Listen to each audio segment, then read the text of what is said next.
The Gumpert Apollo. Just 60 have been made. A hand-built, two-seater, mid-engine German supercar. Built for speed.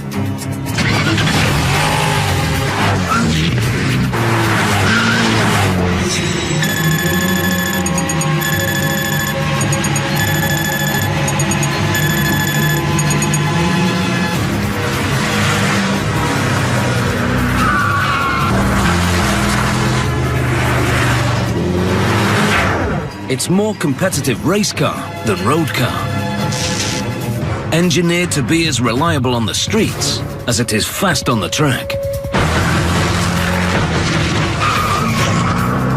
This car is really, really extreme. To be honest, this is a race car with number plates.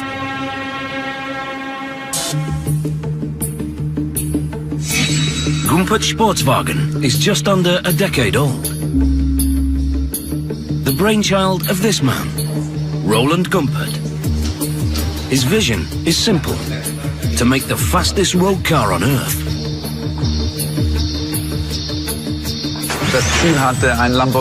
The aim was to beat Lamborghini, Ferrari, Porsche, everything that's out there. But even with race car performance, Roland Gumpert wants his cars to be reliable enough for daily use on public roads. The idea behind the Apollo was, I take the car, I can drive it from the factory to the racetrack. I'm in the same league as the racing cars, and maybe even faster than them.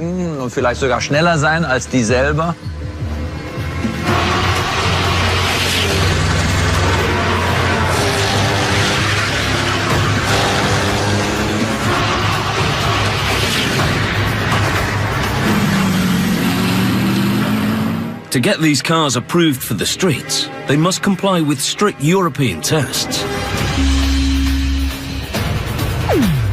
I must never ever forget that I'm developing a road-legal car. We run crash tests, emission tests, child protection tests, side impact tests, pedestrian impact tests. We've fulfilled the lot.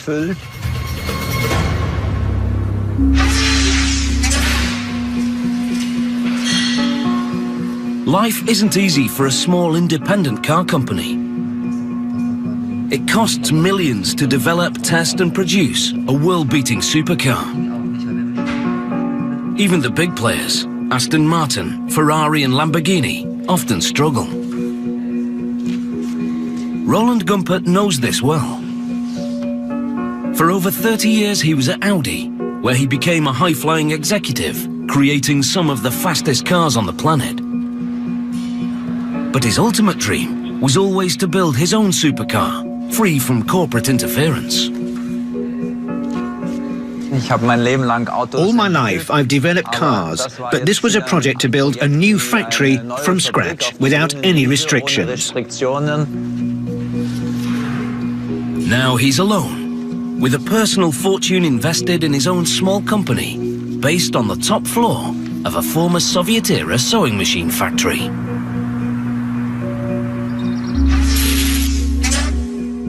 180 kilometers south of Berlin, in the town of Altenburg. All Gumpert's cars are made here by just 40 full-time staff. And that includes the cleaner. The entire company is crammed into an area not much bigger than an Olympic swimming pool. But this is no threadbare operation. Up here, there's a production line, a weld shop and a small store. These rub shoulders with offices for design and administration. Roland Gumpert's office sits alone.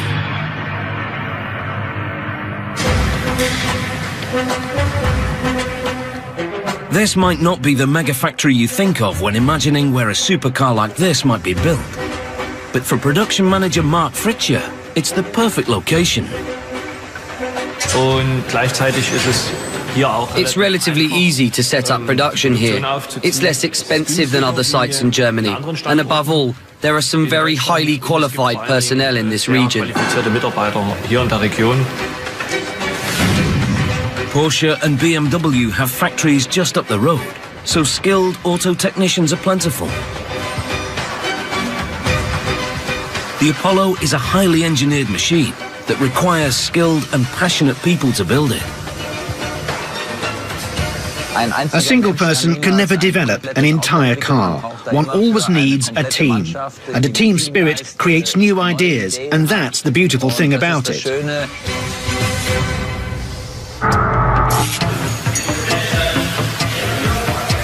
For a boutique manufacturer like Gumpert, hand-building just a few cars a year, it's not feasible to spend millions designing and manufacturing components in-house. Instead, individual parts are sourced from 60 European suppliers. From as far as England to the north and Italy to the south. The company exists as a Europe-wide megafactory, with the Altenburg assembly plant at the center of this web. It's an impressive feat of logistical organization.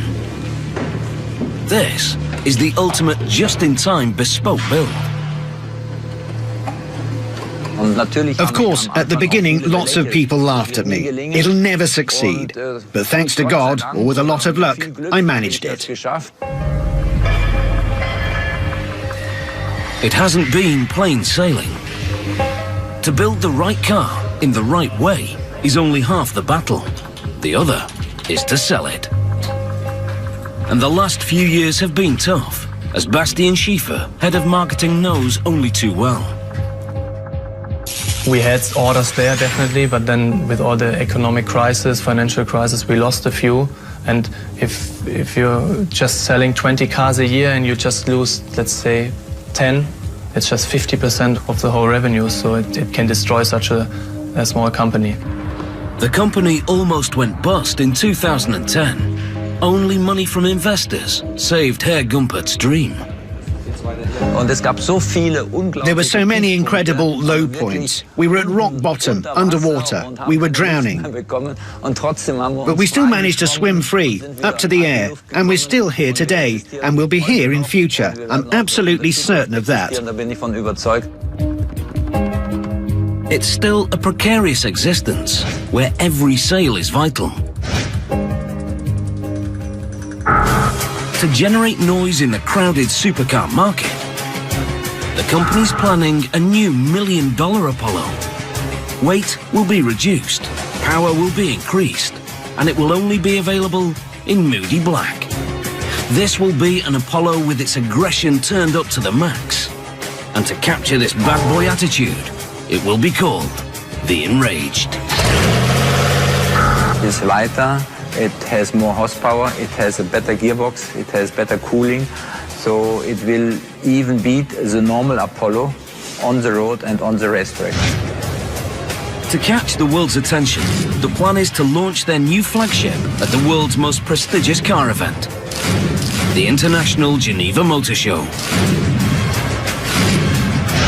For Patrick Hopper, head of press and PR, it's crucial they make it there. It's a must to be there, just to show the world outside that you are alive, that you still exist in this hard business. And this is really a big thing for a small company like us. Geneva is just 3 months away. Right now, the Apollo Enraged only exists in a computer. It will be a race in itself to get it built for the show. And that race begins in the weld shop.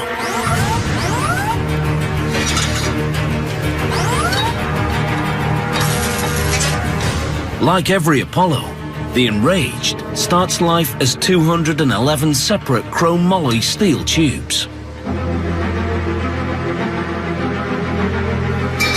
Chrome moly is a lightweight steel alloy that's twice as strong as ordinary steel. Its lightweight strength makes it ideal for building aeroplanes, oil rigs, and supercars. The tubes are laser cut and welded together to form a space frame, the structural core of the car.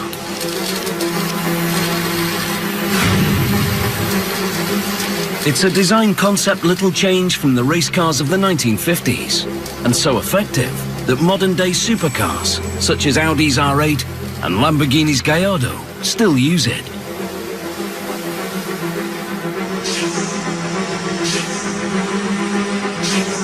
The Apollo space frame is built in sections on templates known as jigs. The jigs ensure that each section is built to a precise specification. Accuracy is vital. A tube that isn't perfectly aligned or welded could weaken the frame. A failure at speed would be disastrous. With the main subsections built, they're brought together and welded in one huge mega jig. The whole process takes 2 welders a month.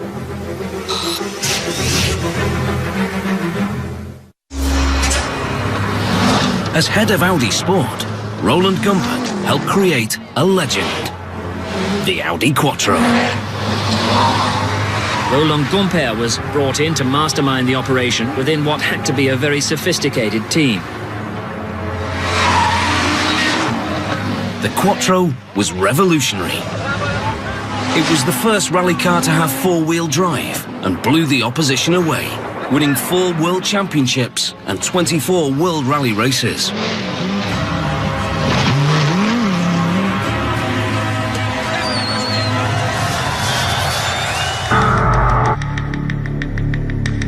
Having beaten the world rallying, Roland Gumpert wanted to win again, on tarmac. He quickly realized that handling was the key. But this time he'd maximize grip using aerodynamics rather than 4-wheel drive. If you have a project and a silly idea in your head, then you have to say, what aren't the others doing so well?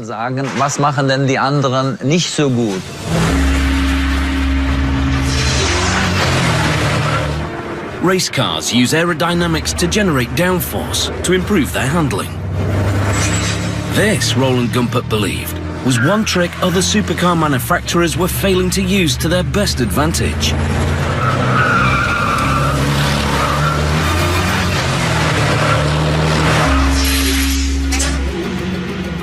Downforce is the aerodynamic force that can be used to push a car into the ground at speed. It's the exact opposite of lift, the force that allows an aircraft to fly. This downward pressure gives the car more grip, so it can accelerate quicker, corner more aggressively, and brake harder. My dream was to have a car that has so much downforce at high speeds, I can drive straight along the roof of a tunnel. In 2002, Roland Gumpert quits Audi and asks former colleagues to help him build the ultimate supercar. Hans-Peter Fischer jumped at the chance. As a child, he'd been inspired to become a car engineer by Gumpert's World Rally victories. In those days, I never dreamt I might get the chance to build a car with Roland. But when the opportunity presented itself, of course, I grabbed it with both hands. To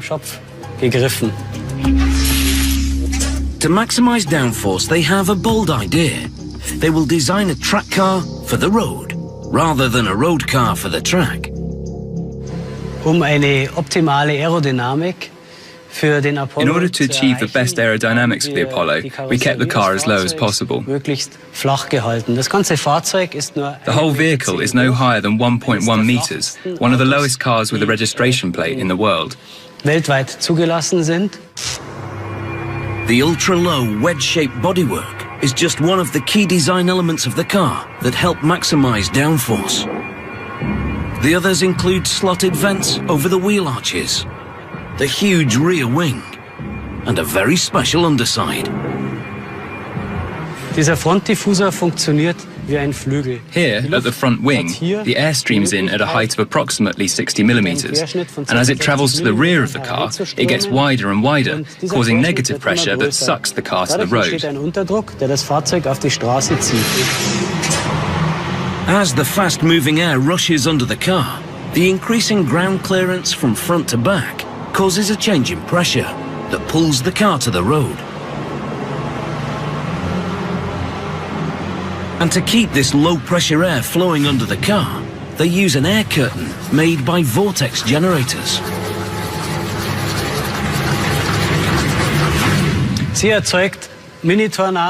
It generates mini tornadoes, which create a vortex trail stretching along the side of the vehicle, preventing the air from escaping sideways from underneath the car floor. Theory's fine. Now the company has to prove their car can beat the opposition on the track. The Nürburgring, Germany. Perhaps the most demanding race circuit on earth. When we started to develop this car, our ambition was to prove that we were the fastest production car on the Nürburgring. The Nürburgring's Nordschleife was the home of the German Grand Prix until declared too dangerous for F1 racing. Now supercar manufacturers use this infamous circuit's Old Northern Loop as a proving ground to show how fast their cars are.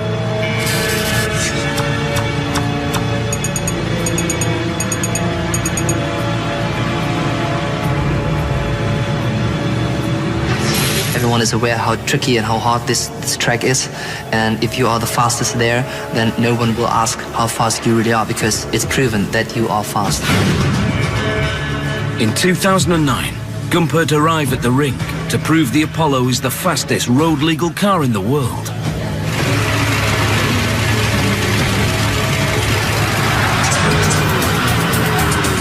It's a massive gamble. Failure or a serious crash will ruin their reputation. Both are a distinct possibility. Behind the wheel is 26-year-old professional racing driver Florian Gruber.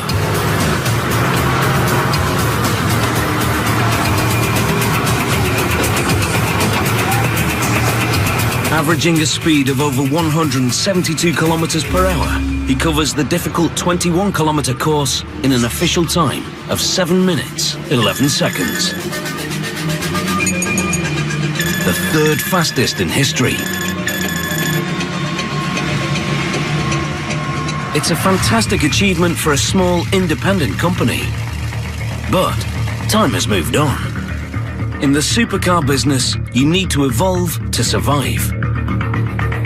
To have any chance of grabbing the headlines at Geneva, they need the Apollo enraged.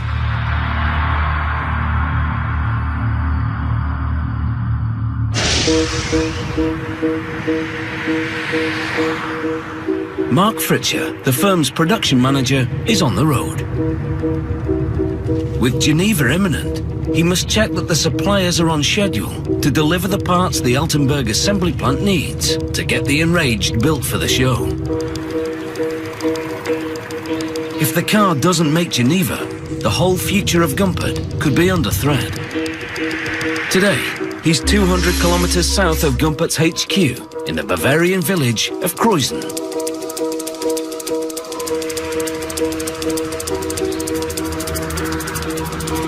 AX Lightness is a world-class supplier of carbon fiber components to the car industry.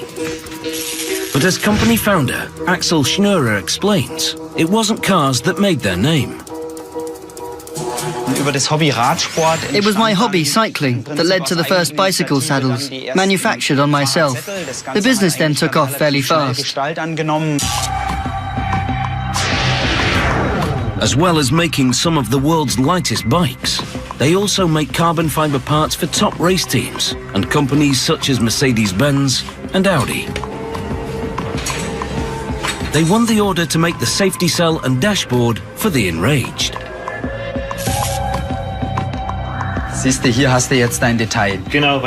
This car is a step up in luxury from the original Apollos. The smallest details are important.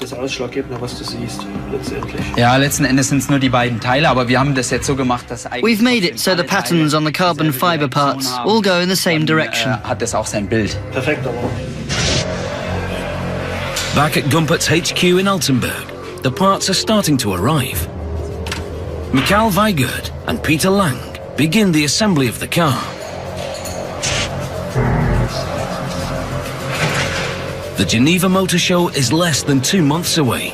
It's going to be tight. This is the first time they've built an Enraged, and they're totally reliant on the components arriving on time from suppliers across Europe.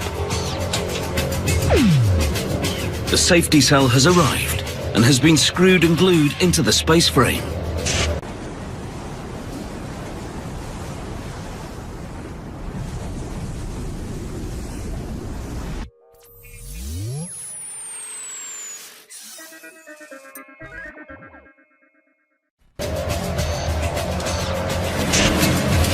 The 120-litre petrol tank goes in right behind the safety cell, and there's a good reason why it's placed here.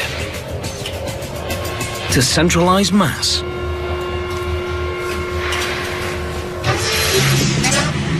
In the Enraged, the relatively heavy transmission, engine, fuel tank and driver are all positioned close to the centre line of the car.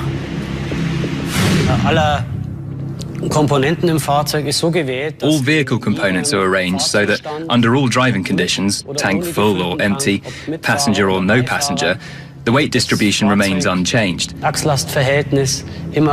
ensuring reliability and good handling of the vehicle in any driving situation. Ein zuverlässiges und leicht zu bedienendes Fahrzeug habe. The crash box has arrived from a supplier in Neuburg in Germany and is mounted at the front. It's made of specially engineered aluminium that looks like corrugated cardboard.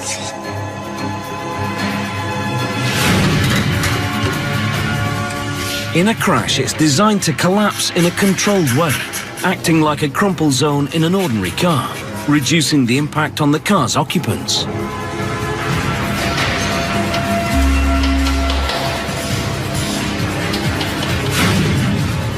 Most standard road cars have just one radiator. Top-of-the-range race cars might have two. This car has three, one of which is mounted inside the crash box, because space is so tight at the front of the car. 3 radiators plus an F1-style air intake are essential to cool the supercar's monster engine.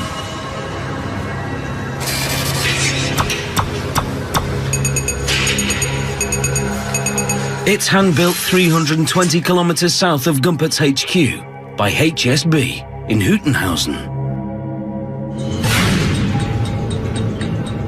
This Bavarian barn is the workshop garage of Karl Hasenbichler, a former champion racing car driver turned engine tuner. When Roland Gumpert needed an engine for the Apollo, it was his old race friend Hasenbichler he turned to. I always liked to go to the limit, yeah, in my life, and this was a nice project to find the limit for a street car.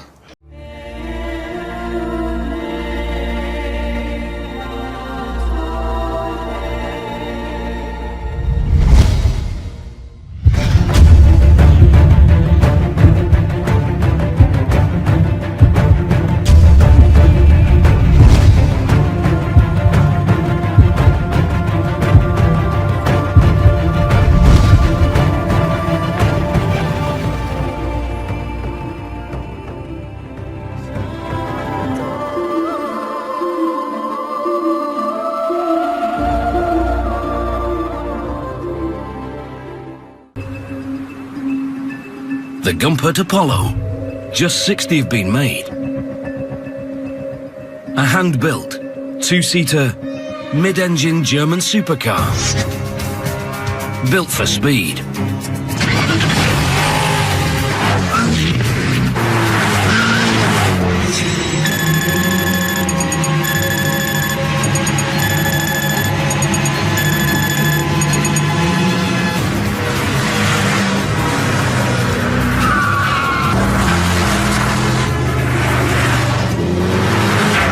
It's more competitive race car than road car. Engineered to be as reliable on the streets as it is fast on the track. This car is really, really extreme. To be honest, this is a race car with number plates.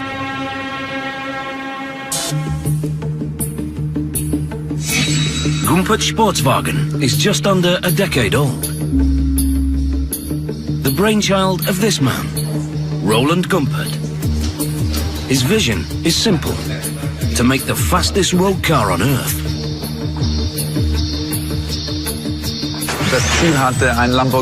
The aim was to beat Lamborghini, Ferrari, Porsche, everything that's out there. But even with race car performance, Roland Gumpert wants his cars to be reliable enough for daily use on public roads. The idea behind the Apollo was, I take the car, I can drive it from the factory to the racetrack. I'm in the same league as the racing cars, and maybe even faster than them.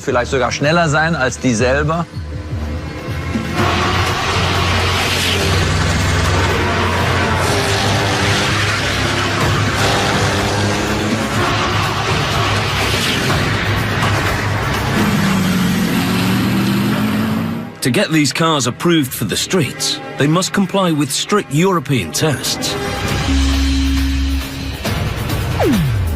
I must never ever forget that I'm developing a road-legal car.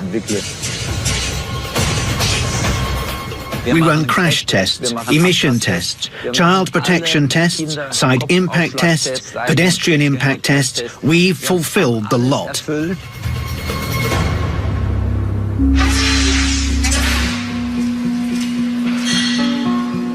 Life isn't easy for a small independent car company. It costs millions to develop, test and produce a world-beating supercar. Even the big players, Aston Martin, Ferrari and Lamborghini, often struggle. Roland Gumpert knows this well. For over 30 years he was at Audi, where he became a high-flying executive, creating some of the fastest cars on the planet. But his ultimate dream was always to build his own supercar, to a supplier for manufacture. The supplier of many of Gumpert's aluminium parts is based 50 kilometers away in Gruna. On a quiet residential street is the workshop of BMF. Here they make precision parts for top race teams and high-end car companies. They have milling machines that can work without supervision on up to 60 parts at a time, change tools, and even send SMS messages to the engineers when they need attention. It's the flexibility and precision that these machines offer that first attracted Gumpert. The owner is Ronnie Bernstein. We work very well with them and can always discuss changes to improve parts and materials so that they can be cheaper to make or the materials can be used more effectively. The design for the new transmission adapter arrives from Altenburg attached to an email. The machinist first creates it virtually on a computer to spot any potential problems in the milling process. Once he's happy, the machining instructions are sent to the real machine. A single block of aluminium is loaded and the transmission adapter is cut to shape.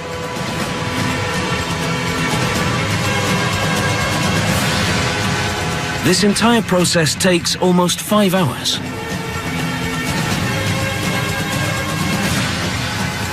Finally, before being shipped to Altenburg, the finished part is measured to check it conforms to the strict criteria Roland Gumpert demands.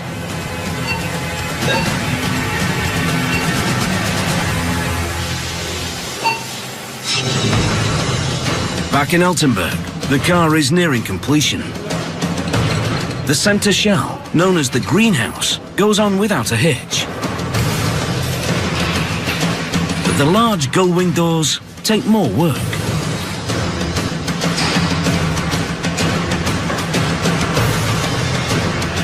With the doors in place, it's onto the car's interior and the carbon fiber dash from Bavaria.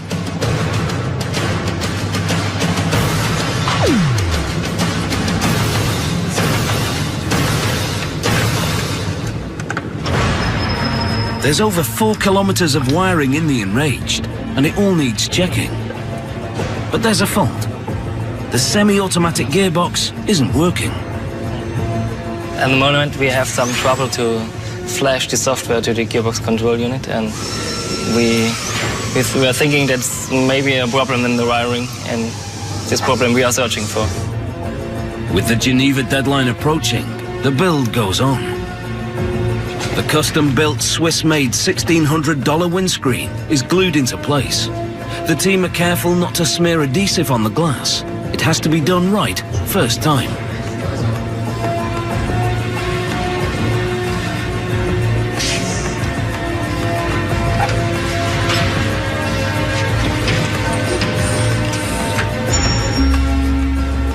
Meanwhile, they found the wiring fault. It was a simple loose connection. Now they can bring the Apollo Enraged to life. We start the engine for the first time. That's a big point. And we will see everything is okay. Also gearbox, engine, fine. So, great thing. Ja, Mama.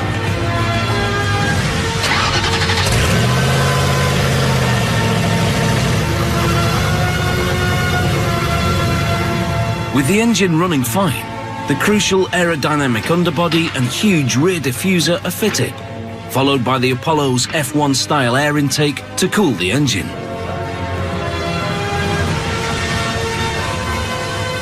And finally, to everyone's relief, the missing wheels turn up. And not a moment too soon. The Geneva show is just 2 days away.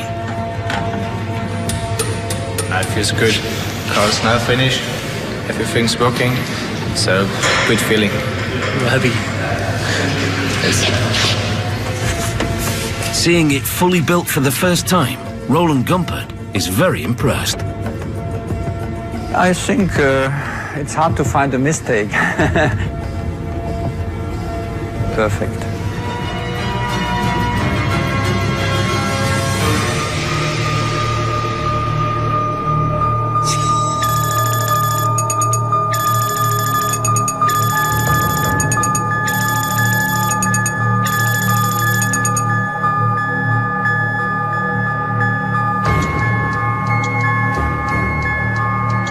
It's taken a huge logistical effort from 60 companies across Europe to get the Apollo Enraged built in record time.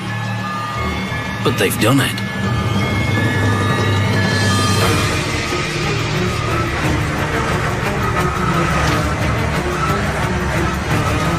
There's no time to relax. In 18 hours, this car needs to be 1,000 kilometers away on the other side of the Alps.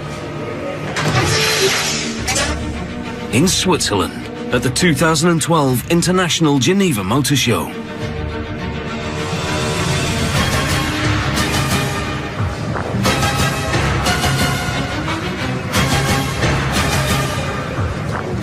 They've made the deadline, but now the pressure is on to sell. It's very hard for us amongst these big players because they got a lot more resources, a lot more budget for marketing. Despite the opposition, the company finds itself in demand. The initial response to the Apollo Enraged is positive. I'm just checking every half an hour my emails, and I'm looking what's going on in the web, and it's very good. But the team are realistic about converting these good reviews into instant sales. To sell cars in Geneva, to be honest, is not very easy, especially a car like this. To convince people to buy a car, they need to drive it. So Geneva is always just the first step to give them an idea about what an Apollo is like. As a follow-up, the company arranged a track day at the Red Bull Ring in Austria to allow potential customers to get behind the wheel. In the rush to get the car ready for the show, a few vital but time-consuming driving tests were postponed. The first of these tests requires a specialist rig back in the Bavarian town of Fichtenberg.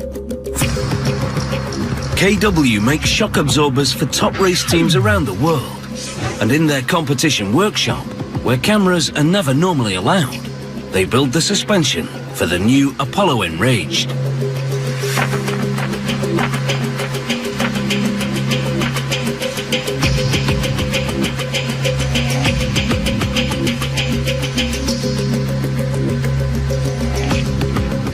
front and rear shocks have already been fitted to the car in Altenburg.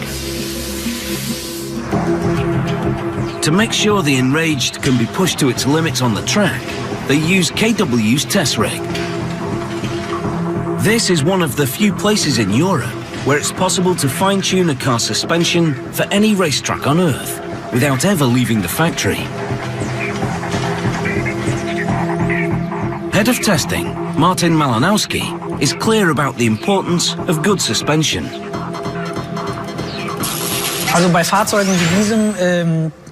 With cars like this, the motor is obviously important and the aerodynamics.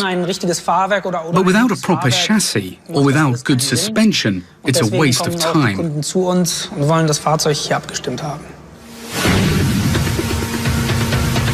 The car is rolled onto 4 steel plates supported by huge hydraulic ramps housed in the room below.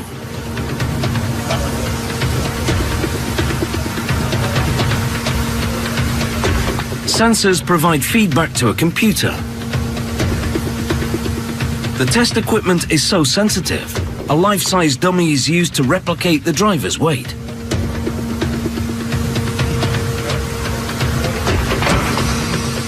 The test begins by vibrating the car's wheels to gain a base level for the suspension's performance.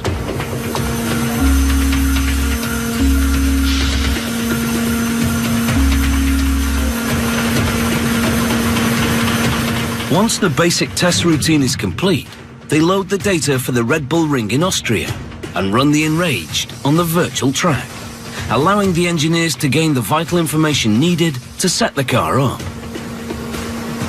A normal test takes between 1 and 2 days. Of course, there are very special cases. Depending on the complexity, it can even take a week. This work isn't done to give the car's passengers a smooth ride. This is about tuning suspension for maximum grip by making sure all 4 wheels stay firmly planted on the ground during high-speed cornering. It's a fine balance. Too soft and the car will sway around the bends. Too hard and the car will fly when it hits a bump.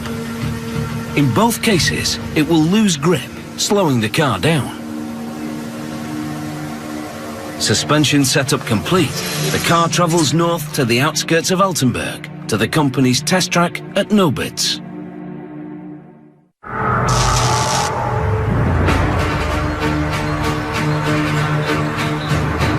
"30 years ago, with East Germany behind the Iron Curtain, this airfield was on the front line, packed with Soviet military jets and troops. Today, it's a quiet regional airport, where the only thing disturbing the peace are light aircraft and the occasional low-flying supercar."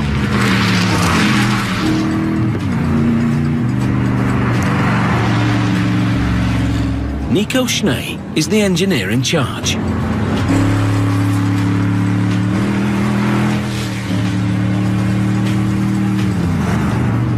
At these tests, we are checking all the systems, if everything is running, be sure that the car is made perfect for the customer.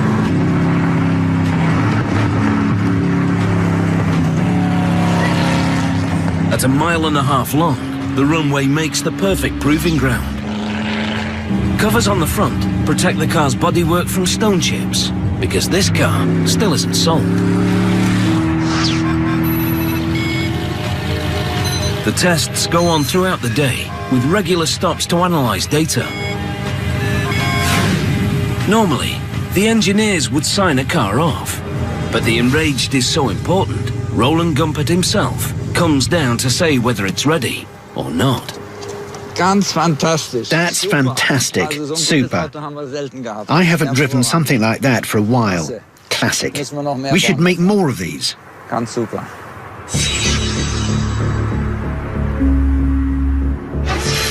Next stop, the Red Bull Ring, Spielberg, Austria. It's here potential buyers from Geneva get a taste of the Apollo. 3 different Apollos are on hand to test. The Enraged is amongst them. current owners have also turned up to use the track and to check out the latest Apollo.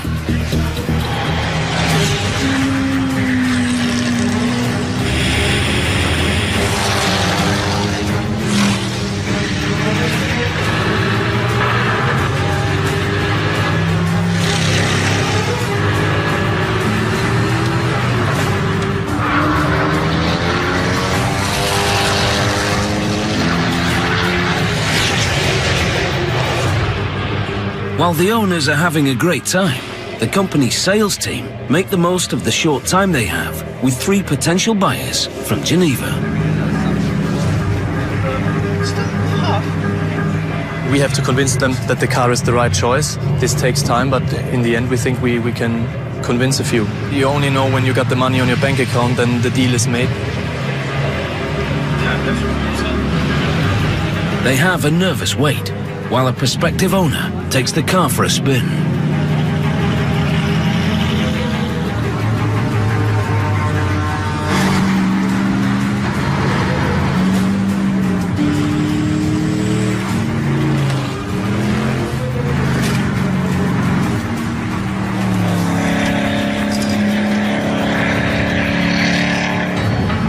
After 20 minutes behind the wheel, he's back, and they get the news they've been waiting for. A German businessman is keen to buy. The Apollo Enraged has done its job, and it may just have saved Roland Gumpert's dream.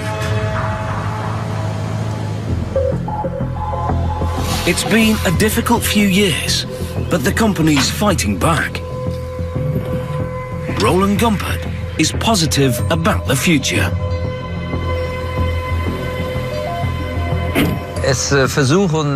Many people try to build themselves a dream car, but to actually do it and succeed by going into production with a workforce of 40 people, that's extremely rare. Our vision is that in the future, we will be a sports car manufacturer like Lamborghini or Porsche. And be here in 50 or even 100 years. That's our vision.